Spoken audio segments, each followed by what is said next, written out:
எல்லாருக்கும் வணக்கம். முதல்ல இந்த இங்கே வருகை தந்துள்ள அனைவருக்கும் என்னுடைய மனமார்ந்த நன்றியை தெரிவித்துக் கொண்டு உங்கள் எல்லோரும் வருக என்று வரவேற்கிறேன். இந்த படத்தினுடைய எங்களுடைய தில்லு துட்டு 1, 2 அப்புறம் டிடி ரிட்டர்ன்ஸ் எல்லாத்துக்குமே எங்களுக்கு ஒரு ரைட்டிங்கில் ஸ்கிரிப்டில் ஒரு மிகப்பெரிய ஒரு குருவாக இருந்து உதவி பண்ணியது திரு இந்திரா சவுந்தரராஜன் சார். அவர் இப்போ இங்கே இல்லை, இறந்துட்டாங்க அவர். ஸோ அவருடைய மறைவு மிகப்பெரிய ஒரு இழப்பு எங்களுக்கு. இருந்தாலும் அவருடைய ஆன்மா எங்களுக்கு வாழ்த்து தெரிவித்து எங்களோட இருந்து சப்போர்ட் பண்ணணும்னு நம்புகிறோம். ஸோ அவருக்கு இந்த நேரத்தில் என்னுடைய மனமார்ந்த வணக்கத்தை தெரிவித்துக் கொண்டு இந்த நிகழ்ச்சிக்குள்ளே போகலாம். ஃபர்ஸ்ட், இந்த படத்தினுடைய விழாக்கு வருகை தந்துள்ள எங்களுடைய எஸ்டிஆர். ஸோ அவரை பற்றி நான் நிறைய இன்டர்வியூவில் சொல்லியிருக்கேன். அதாவது அவர் இல்லைன்னா இன்றைக்கி நான் இங்கே இல்லை.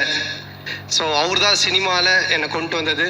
அதுக்கு முன்னாடியே அவர் படத்தில் நான் வந்துட்டு அட்மாஸ்பியர் நடிச்சிருக்கேன், காதல் அழிவதில்லை படத்தில். அதுக்கப்புறம் அவர் எடுத்து போட்டு பார்த்துட்டு இது நடுவில் வந்து மூஞ்சல் இவ்வளோ ரியாக்ஷன் கொடுத்துட்டு நீயும் நானும் கூல் சுரேஷும் தான் நடுவில் போய் டிஸ்டர்ப் பண்ணிகிட்டு இருப்போம். ஸோ பார்த்துட்டு இது பண்ணார். அதுக்கப்புறம் மன்மதனில் கூப்பிட்டு கொடுத்தாங்க ஃபஸ்ட்டு சான்ஸ். மன்மதனில் ஃபஸ்ட்டு டே ஷூட்டிங் போய் நான் ரெடியாக நின்றுட்டுருக்கேன். அதில் வந்து அவர் அந்த மொட்டை கேரக்டராக உள்ளே வருவார். வந்த உடனே நான் வந்து வாங்க இந்த மாதிரி என் பேரை கேட்பார், இங்கே இன்ட்ரடியூஸ் ஆகும். இதுதான் சீன். நான் ரெடியாக இருந்தேன். அப்புறம் அவர் வந்தோன்னு ஒரு சின்ன டிஸ்கஷன் போயிட்டே இருந்துச்சு. நான் டவுட் ஆகிட்டு என்ன ஏதாவது ஆளுகளை மாற்றுறாங்களா இல்லை என்ன ஆச்சுன்னு தெரியலையே அப்படின்னு போயிட்டு மெதுவாக என்னாச்சு அப்படின்னு சொல்லி கேட்டேன். இல்லை, நீ லொல்லு சபாலேருந்து வந்திருக்கீங்க, இப்போது ஃபஸ்ட் டைம் ஸ்க்ரீனில் காட்ட போகிறோம், உங்களுக்கு ஒரு கிளாப்ஸ் வரணும் ஓப்பனிங்கு, அதுக்காக யோசிச்சுட்டு இருக்கேன், சும்மா ஜென்ரலாக வந்து பேச வேண்டாம் அப்படின்னு சொன்னார். உடனே நான் வந்துட்டு எனக்கு கிளாப்ஸா தேட்டரில் அடிப்பாங்களா அப்படின்னு சொல்லி கேட்டேன். இல்லை லொல்லு சபா டிவியில் ரீச் இருக்குல்ல, கண்டிப்பாக உங்களுக்கு தேட்டரில் கிளாப்ஸ் வரும் அப்படின்னாரு.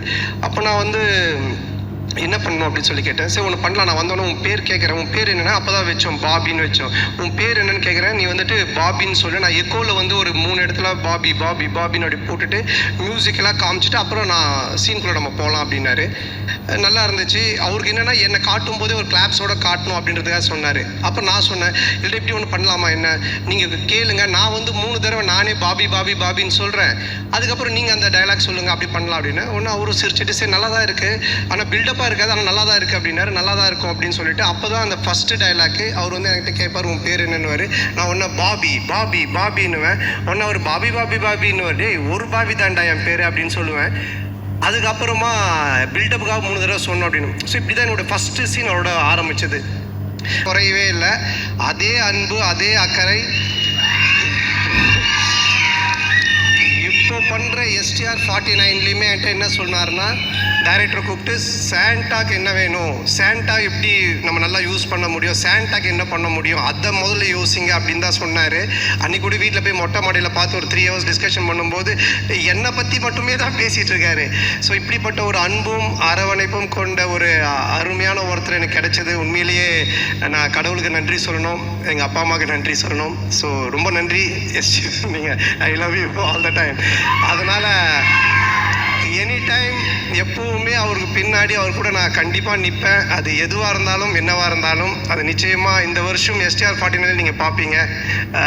சொல்லி ஆரியா முறைக்கிறான், ஏன்டா நாங்கள் கஷ்டப்பட்டு செலவு பண்ணி சத்யம் தேட்டரை புக் பண்ணால் நீங்கள் 2 பேரும் பேசிட்டு இருப்பீங்களா அப்படின்ட்டு. அடுத்தது இந்த படத்தினுடைய ப்ரொடியூசர் ஆர்யா. ஸோ ஆர்யா தான் எனக்கு தெரியும், ஆர்யா தான் நிகாரிகா ப்ரொடக்ஷன் அவங்களை கொண்டு வந்தது. கொண்டு வரும்போது எல்லாமே சூப்பராக போச்சு. அப்போ ஆர்யா வந்து ஒருத்தர் சொன்னாங்களே, கிஷோர் எங்கே, அவர் கிஷோர் வாங்குவாங்க, இவர் தான் கிளாரிட்டி கிஷோர். இவரை கூட்டிகிட்டு வந்து என்கிட்ட ஒப்படைச்சிட்டு போயிட்டான். இவரை ஃபஸ்ட்டு கேட்டோன்னா என்ன சார்னா, அவர் வந்து ஒன்றும் இல்லை சார், எனக்கு கிளாரிட்டி இருந்தால் போதும் அப்படின்னாரு. நான் உடனே சரி ஓகே கிளாரிட்டி தானே அப்படின்ட்டேன். ஃபார் எக்ஸாம்பிள் ஒரு பேப்பர் கேட்டோன்னு வச்சுங்களேன், வெள்ளை பேப்பரா இல்லை ப்ரௌன் பேப்பரான்னுவார். வெள்ளை பேப்பர் கோடு போட்டுதா போடாதா, கோடு போட்டது, இப்படி போட்டதா இப்படி போட்டதா, சரி இப்படி போட்டது, சரி போட்டதுக்கு அப்புறமா உங்களுக்கு A4 ஷீட் வேணுமா சின்னதாக வேணுமா, இப்படியே போயிட்டே இருக்கும் இந்த கிளாரிட்டி. இதுக்கு என்னன்னா சினிமாவில் இந்த அளவுக்கு ஒரு கிளாரிட்டியாக நான் ஃபஸ்ட் டைம் ஒர்க் பண்ணது இவர் கூட தான். ஆனால் அது நல்லா இருந்துச்சு. ஏன்னா பிஃபோர் பேப்பரில் நம்ம எல்லாத்தையும் கிளாரிட்டியாக பண்ணதுனால இவ்வளோ பெரிய படத்தை எங்களால் கொஞ்சம் ஈஸியாக எடுக்க முடிஞ்சது. ஸோ அவருக்கு முதல்ல நன்றி, ரொம்ப தேங்க்யூ சார். கிளாரிட்டியாக இருக்கா பேச்சு? அதுக்கப்புறமா நண்பர்கள், இந்த உயிர் நண்பன் அப்படின்வாங்களே அந்த மாதிரி, நாங்கள் கல்லூரியின் இல்லை காசு கொடுத்துருக்கான்னு சொல்லி தான் ஆகணும். அதாவது கல்லூரியின் கதை படத்தில் தான் நாங்கள் 2 பேரும் ஃப்ரெண்ட் ஆனோம். ஃபஸ்ட்டு படத்தில் நல்லா க்ளோஸ் ஆகிட்டோம். அப்போ வந்து படத்துலலாம் பார்த்தீங்கன்னா ஹீரோயினுக்கு ஃப்ரெண்ட்ஸாக பெங்களூர்லேருந்து ரிச் கேர்ள்ஸ் கூட்டின்னு வந்து நடிக்க வைப்பாங்க. அவங்க தான் கூட வருவாங்க ஃப்ரெண்ட்ஸாக. அப்போ எந்த வந்து மன்மதன் ரிலீஸ் ஆகி ஒரு 2 படம் தான் ரிலீஸ் ஆகிருந்துச்சு. பெருசாக எனக்கு தெரியாது வெளியே. ரெண்டாவது அவங்க பெங்களூர்லேருந்து வந்திருக்காங்க. ஆர்யா தான் ஹீரோ. அவன் அறிந்து மரியாதை நடித்து முடிச்சிருக்கான ரிலீஸ் ஆகலை. ஸோ நாங்கள்லாம் ஒன்றா தான் உட்காந்து சாப்பிடுவோம். எங்களுக்கு கேரவன் கிடையாது. அப்போது அவங்கெல்லாம் நீங்கள் யாருன்னு எனக்கு கேட்கும்போது நான் ஆர்யா ஹீரோன்னு தெரியும். இந்த படத்தில் நீங்கள் யாருமே ஒன்று ஆர்யாவில் என்னது இவர் யாருன்னு கேட்டிங்களா? இவர் தான் comedy super star, South India comedy super ஸ்டார்ன்ட்டான். ஆனால் அவங்களாம் is a comedy super star South India, yes Telugu Malayalam Tamil all language is a super ஸ்டார்ன்ட்டான். உடனே அந்த பொண்ணுங்களாம் ஒரு மாதிரி டவுட்டாக என்ன பார்த்தாங்க. பார்த்தோன்னே டக்குன்னு ஆரியாவில் மச்சான் அவங்க டவுட்டாக பார்க்குறாங்க, டக்குன்னு ஒரு காமெடி பண்ணு அப்படின்னா. டேய் என்னடா சம்மந்தமே இல்லாமல் காமெடி சூப்பர் ஸ்டார்னு இப்போ காமெடி பண்ணுன்ற மச்சா பண்ணு தப்பாயிடும் நீ பண்ணு அப்படின்னா. சரி நானும் எழுந்து அவங்க முன்னாடி சரி பழைய பாட்டுக்கு இப்போ இருக்க ஹீரோஸ்லாம் டான்ஸ் ஆன அப்படின்னா ஆடி காமிச்சிக்கிட்டு இருக்கேன். அவங்க சிரிக்கல, மச்சான் பத்தலை இன்னும் நல்லா பண்ணு அப்படின்னா. இதை தான் நாங்கள் விஎஸ்ஓபியில் கூட வச்சுருந்தோம். உடனே கொஞ்ச நேரம் கழிச்சு அவனும் வந்துட்டான் நடிக்கிறதுக்கு. 2 பேரும் சேர்ந்து பயங்கரமாக அவன் ஹீரோயினா நான் ஹீரோவாக நடிச்செல்லாம் ஆடிட்டு இருக்கோம். அவங்களாம் அப்படியே பார்த்துட்டு இருக்காங்க. இதை டைரக்டரும் ப்ரொடியூசரும் பார்த்துட்டாங்க.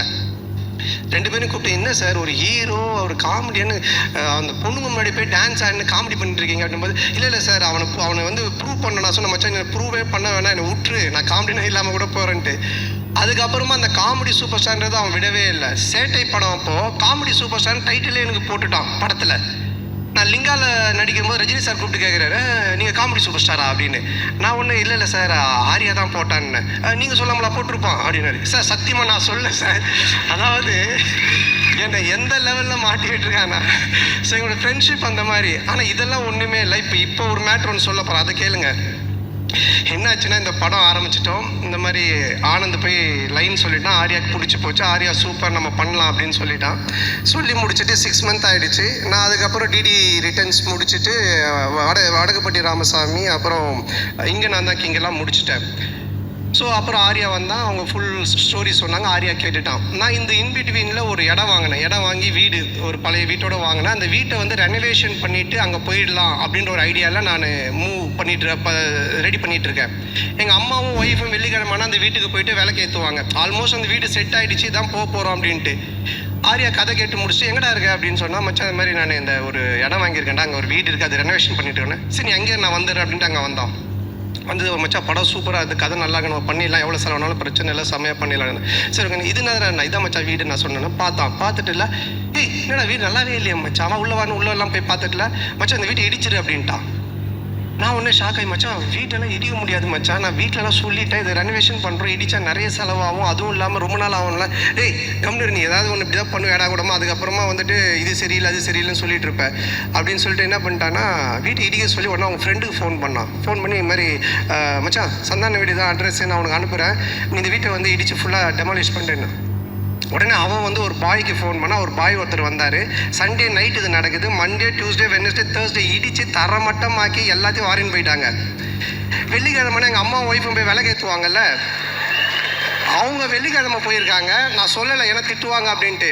எங்கள் அம்மா போயிட்டு வீட்டை காணோன்னு சொல்லி தேடிக்கிட்டே இருக்கிறாங்க. இந்த தெருவு போயிருக்காங்க, அந்த தெருவு போயிருக்கிறாங்க. அதுக்கப்புறம் எனக்கு ஃபோன் அடிக்கிறாங்க, ராஜா நம்ம வீட்டை காணும்பா அப்படின்ட்டு. நான் எப்படா சொல்கிறதுன்னே எனக்கு தெரியல. அதுக்கப்புறம் கொஞ்சம் வீட்டுக்கு வரமா நான் சொல்கிற மாட்டேன் வீட்டை காணண்டாரு. இல்லைம்மா நான் வந்து சொல்கிறேம்மான்ட்டேன். அம்மா இல்லைம்மா ஆர்யா வந்தான் அன்றைக்கி பார்த்துட்டு வீட்டை இடிச்சிட்டு புதுசாக காட்டலாம் நல்லா வரும், நான் அவன் சொன்னால் கரெக்டாக இருக்கும்மா அப்படின்னேன். உடனே எங்கள் அம்மா ஷாக்கா, ஏண்டா நீங்கள் 2 பேரும் படத்தில் தானடா அப்படி பண்ணுவீங்க, நிஜ வாழ்க்கையில் மாடா பண்ணுவீங்க, ஒரு வீட்டை இடிச்சிட்டு கிரவுண்டாக ஆக்கி வச்சிருக்கீங்க. ஸோ இந்த லெவல் நாங்கள் 2 பேரும் ஃப்ரெண்ட்ஷிப்பு. ஆனால் என்னென்னா இதில் ஒரு விஷயம் நான் சொல்கிறது, 2 பேருமே இது வரைக்கும் அந்த கல்லூரியின் கதையிலேருந்து இன்றைக்கி வரைக்கும் பயந்ததே கிடையாது. சினிமாவில் இப்படி பண்ணலாம் அப்படி செய்யலாம் பயந்ததே கிடையாது. எதுவாக இருந்தாலும் தைரியமாக பண்ணுவோம். ஐயோ அது அப்படி ஆகிடுமோ, ஐயோ இப்படி ஆகிடுமோ, இப்படி பண்ணால் அப்படி ஆகிடுமோ அப்படின்ற பயம் எங்களுக்கு கிடையவே கிடையாது. வாழ்கிற வரைக்கும் ஜாலியாக வாழ்வோம், நல்லபடியாக வாழ்வோம், என்ன வருதோ பார்ப்போம், ஃபேஸ் பண்ணுவோம், அப்படியே போயிட்டே இருப்போம். ஆர்யாவை இங்கே ஒரு இந்த இடத்துல கொண்டு வந்து ப்ரொடியூசராக நிற்க வச்சிருக்கு, என்னையும் ஒரு படம் பண்ணி போயிட்டுருக்க ஒரு இடத்துல வச்சிருக்கு. ஸோ நாங்கள் 2 பேரும் பயந்ததே கிடையாது. இந்த படம் நீங்கள் சொன்ன மாதிரி ஆர்யா சொன்ன மாதிரி என்னுடைய பிரச்சனையை தீர்த்து படத்தை பண்ணுறதெல்லாம் வந்துட்டு வேறு யாருனா இருந்தாங்கன்னா என் வீட்டு வாசலே தான் படுத்துக்கிட்டு இருந்திருப்பாங்க. ஸோ அந்த அளவுக்கு. ஏன்னா ஆர்யா சொன்னது நீ இந்த படம் பண்ணி முடிக்கிற வரைக்கும் வேறு படம் கமிட் ஆகாத, ஃப்ரீயாக பண்ணு, உன் பிரச்சனை எல்லாத்தையும் நான் பார்த்துக்கிறேன், உன் வேலை படத்தை ஜெயிக்கிறது மட்டும்தான் அப்படின்னு சொன்னான். அதுக்காக இறங்கி இந்த படத்தில் வேலை செஞ்சுருக்கேன். நிச்சயமாக இந்த படம் மிகப்பெரிய ஒரு வெற்றி படமாக ஆர்யாவுக்கு நான் திருப்பி தருவேன். மிகப்பெரிய வெற்றி படமாக இது இருக்கும். இந்த படத்தினுடைய இயக்குனர் ஆனந்த், பிரேமானந்த். ஸோ நான் வந்து தமிழ் சினிமாவின் கிறிஸ்டோஃபர் நோலன் அப்படின்னு தான் சொல்லுவேன். ஒரு கதை சொன்னால் அதை பல லேயரில் சொல்லுவான். டிடி ரிட்டர்ன்ஸ் பார்த்தீங்கன்னா ஒரு ஹாரர் தான். ஆனால் ஹாரருக்குள்ளே ஒரு கேம் ஷோ இருக்கும், கேமுக்குள்ளே ஒரு பணம் திருட்டு போகிற ஒரு அட்வென்ச்சர் இருக்கும். ஸோ இப்படி த்ரில்லரு, அட்வென்ச்சரு, அதுக்குள்ளே கேம், இப்படி நிறைய மல்டி லேயர்ஸில் ஒன்று பண்ணுவான். அந்த மாதிரி தான் இந்த கதையும். இந்த கதை எனக்கு தெரிஞ்சு இன்றைக்கி ஸ்டேஜில் உட்காந்துருக்க யாருக்குமே தெரியாது. ஈவன் ஆர்யா கூட சரியாக தெரியாது, யாருக்குமே நடித்தவங்களுக்கு தெரியாது. இதை எடுத்து முடித்து பார்த்தா மட்டும்தான் இது புரியும். ஆனால் பார்க்கும்போது அவ்வளோ கிளாரிட்டியாக, கிளியராக, அவ்வளோ காமெடியாக ஒர்க் அவுட் பண்ணுவான். ஸோ அந்த விதத்தில் ஆனந்தை நான் பாராட்டுறேன். ஆனந்துக்கு மனமார்ந்த நன்றி. ஆனந்த் கூட ஆனந்த் சொன்ன மாதிரி முருகன் அவனை மேலே தூக்குங்க. அவன் வந்து இந்த வானத்தை போல விஜயகாந்த் மாதிரி பண்ணுவான். அப்படியே தூரமாக நின்று கை காட்டுவான், ஃபீல் பண்ணுவான். ஆனால் வந்து அப்புறம் கேட்பான், என்ன சொல்லவே இல்லை அப்படின்னு. வா மேலே வா, வா இல்லை சொல்லியாச்சு உன்னை பற்றி, மேலே வா. இவன் தான் அங்கே ஓரமாக நிற்கிறான் பாருங்க. அதாவது வந்துட்டு இந்த கேட் ஓரமாக. ஸோ என்னுடைய சைல்ட்ஹுட் ஃப்ரெண்டு. நான் ஜெயிக்கிறது அவனுடைய வெற்றி மாதிரி நினைப்பான். இதில் வர எல்லா காமெடி சீக்வன்ஸ் எல்லாமே இவன் பண்ண ஒரு விஷயந்தான், டீம் ஒர்க்கு. ஆனால் இவன் பிடிச்சிருக்கான். ஸோ அப்புறம் சேது நீயும் மேடைக்கு வா. சேது வா, பரவாயில்ல வா. என்ன ட்ரெஸ் போடலையா? வா.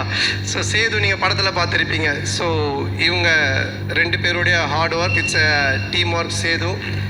ஸோ இவங்களுக்கு இந்த நேரத்தில் என்னோட மனமார்ந்த நன்றியை தெரிவிச்சுக்கிறேன். ஸோ எப்போவுமே நான் ஒன்று சொல்லுவேன், நம்ம ஒன்று ஜெயிக்கிறோம், ஒருத்தர் ரொம்ப உச்சத்துக்கு போகிறான், இல்லை லைஃப்பில் வந்துட்டு ரொம்ப ஒரு உயரத்துக்கு போகிறான் அப்படின்னு சொன்னால், நான் ஃபார் எக்ஸாம்பிள் ராமாயணம் கூட சொல்லுவேன். ராமரை பற்றி எல்லாரும் ராவணன், இப்படி எல்லா கேரக்டருமே சேர்ந்தது தான் அந்த ராமன் அப்படின்ற ஒரு எலிவேஷன்.